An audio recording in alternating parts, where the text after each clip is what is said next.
Pak Nuris, selamat siang dulu ya. Ya, ini sebenarnya Pak Nuris ya sudah sering ini Bapak itu gelarnya apa ya, anak itu apa ya, Roh Kudus itu apa ya. Nah, tapi ini secara global saja ya, Bapak itu status ilahiyat ya, anak statusnya insania, Roh Kudus status inkarnatif ya. Begitu Pak Nuris ya, sudah ulang-ulang sebenarnya ini. Jadi itu Bapak itu adalah atau Hashem itu Allah yang sebagai pencipta segala sesuatu. Begitu. Ya, Yohanes pasal 1 ayat 1, pada mulanya adalah firman, firman itu adalah Allah sendiri. Allah yang menjadi manusia di dalam diri Yesus. Begitu ya. Oh, jadi Bapak itu statusnya ilahiyat. Terus roh itu inkarnatif. Nah, terus yang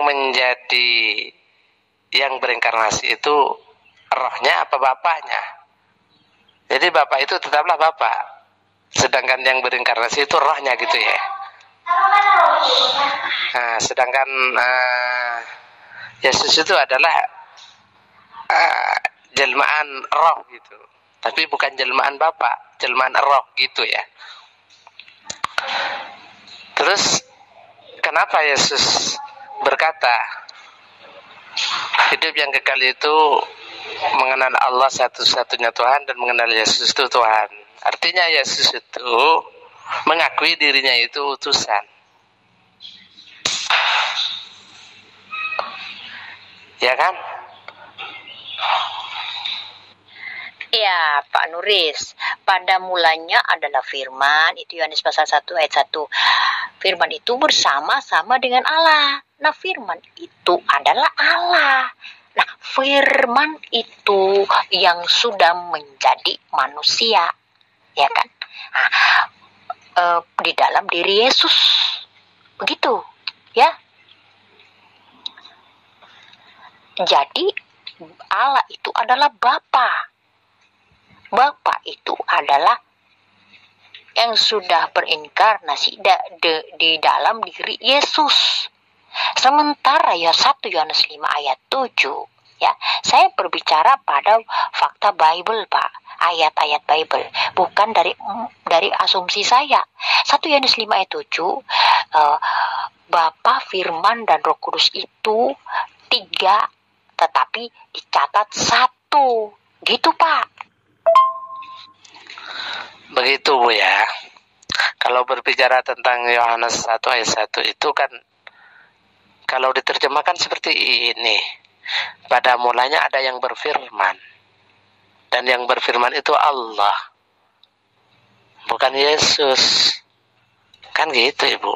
Jadi tetap Allah yang berfirman, bukan Yesus. Dan Allah menciptakan Yesus itu dengan firman Allah. Makalah jadilah Yesus yang lewat dalam kandungan Bunda Maria. Jadi Yesus itu, kejadian Yesus, proses Yesus itu melalui firman Allah. Bukan Allah yang menjadi jadi manusia. Semua alam semesta ini diciptakan melalui firman-Nya. Kan gitu. Yang kedua, ayat itu bukan pengakuan dari Yesus. Bukan perkataan Yesus. Jadi siapa yang mengatakan di situ bahwa Tuhan menjadi manusia, menjelma manusia?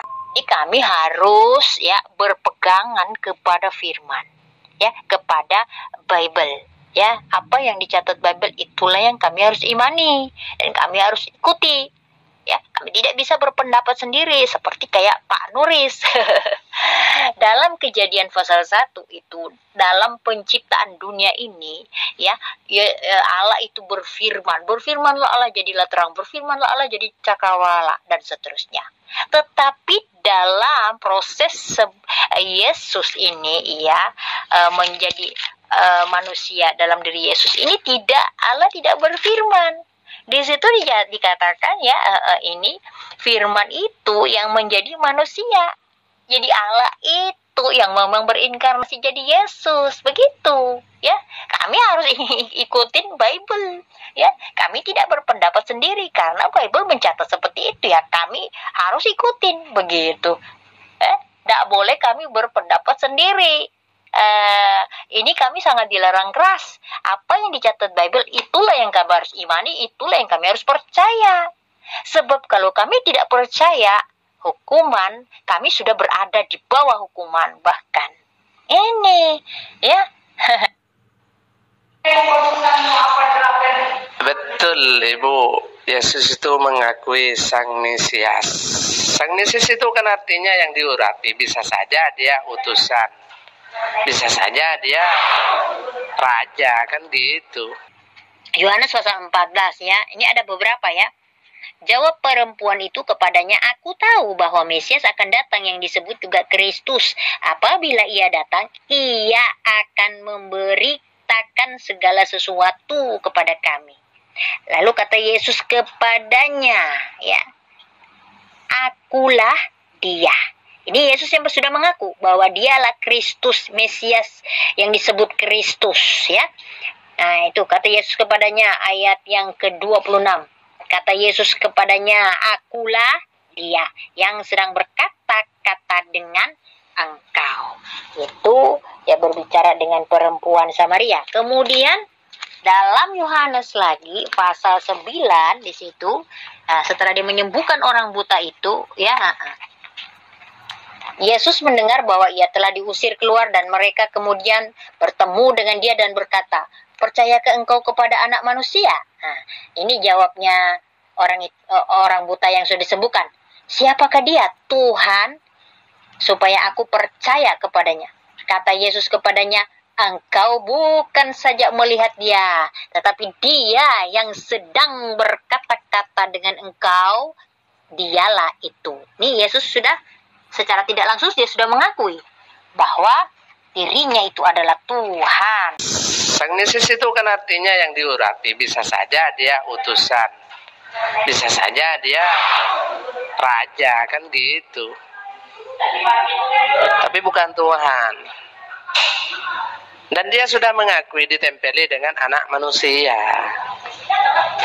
Anda percaya enggak bahwa Yesus itu anak manusia yang menjadi utusan atau menjadi nabi atau menjadi raja yang diurapi, kan gitu, Ibu. Sedangkan pengakuan orang yang disembuhkan bisa saja dia mengakui Tuhan, tapi bukan Tuhan. Tuhan yang disembah, tapi Tuhan. Ya, begitu. Karena antara Tuhan dengan Tuhan itu beda, jauh berbeda. Tuhan yang bagaimana? Apakah Tuhan yang disembah? Kan beda. Ya, jadi apa sih artinya sesembahan? Artinya yang disembah itu apa? Nah, itu kan identiknya pasti Tuhan, kan? Begitu, ya. Nah, Kris ya menjadikan Yesus itulah sesembahan, gitu, ya. Karena dia ya di antara yang lain itu yang paling pantas itu Yesus. Tidak mungkin kami menyembah Musa. Walaupun Musa wah spektakulernya luar juga, terlihat ya kan, sebagai nabi yang hebat juga dia. Ya, Paulus juga. Tapi tidak. Kris kan cerdas gitu. Ya buat apa? Dia manusia biasa. Nah, kita menyatakan bahwa Yesus ini bukan manusia biasa, sehingga layaklah dia mendapatkan sembah atau rukuk sujud dari kami, begitu ya. Pak Nuris, nggak cocok kalau Musa atau Paulus itu kan ya manusia biasa. nggak perlu begitu. Nah, inilah Bu ya, kalau Yesus itu dikatakan Tuhan, inilah yang bermasalah Ibu ya. Kenapa? Karena ibu itu mempunyai dua Tuhan. Tuhan lain selain Bapa, selain Hasyim, selain Allah. Siapa itu? Itu Yesus. Mau tak ibu dikatakan menyembah Tuhan lain selain Allah, selain Bapa? Jadi jelas Yesus telah mengakui bahwa dirinya Tuhan. Ada 3 ayat di situ. Ayat-ayat yang penting.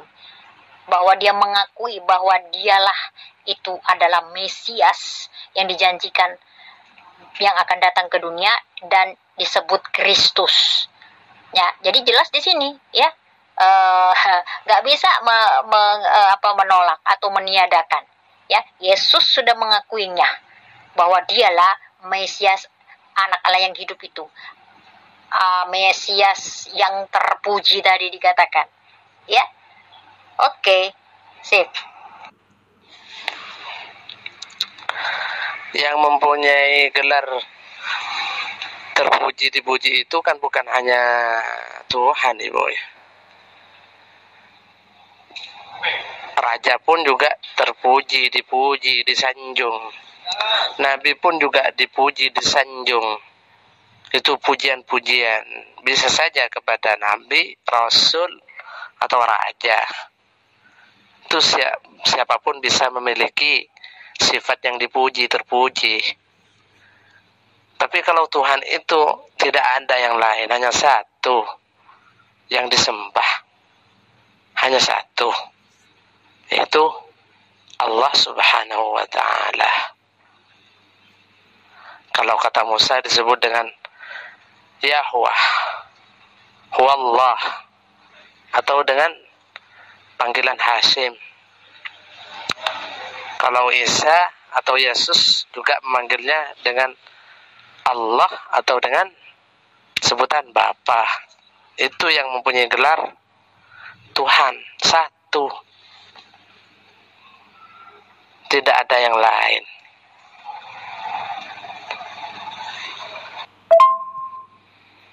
Sesembahan, yang dimaksud sesembahan itu sudah pasti menjadi yang terpuji. Sudah pasti. Nah, kalau yang terpuji bagaimana? Belum pasti ya, dia jadi sesembahan. Tetapi dalam kita baca tadi, dalam orang masa Maria tadi, orang yang buta tadi, mereka rukuk sujud menyembah Yesus. Mereka mengatakan Yesus itu Tuhan. Begitu. Jadi artinya mereka menjadikan Yesus itu sesembahan, begitu kan? Itu. Jadi dalilnya seperti itu kan? Saya cuma berbicara Bible ya, bukan asumsi saya. Tapi memang Kris itu memiliki Allah yang Esa. Ya, makanya dikatakan Tritunggal. Ya, Bapa, Firman, Roh Kudus.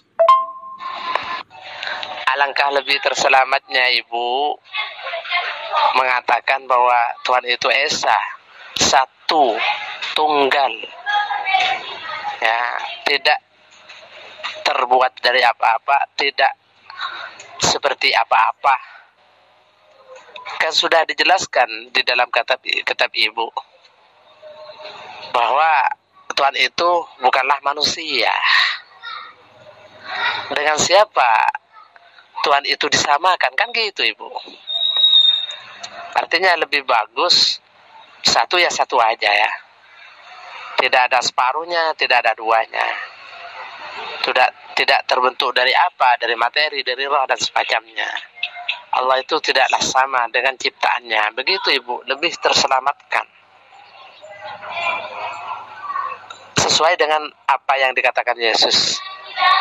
Ya, Tuhan itu tidak bisa dilihat, Tuhan itu tidak bisa didengar. Begitu pula Musa.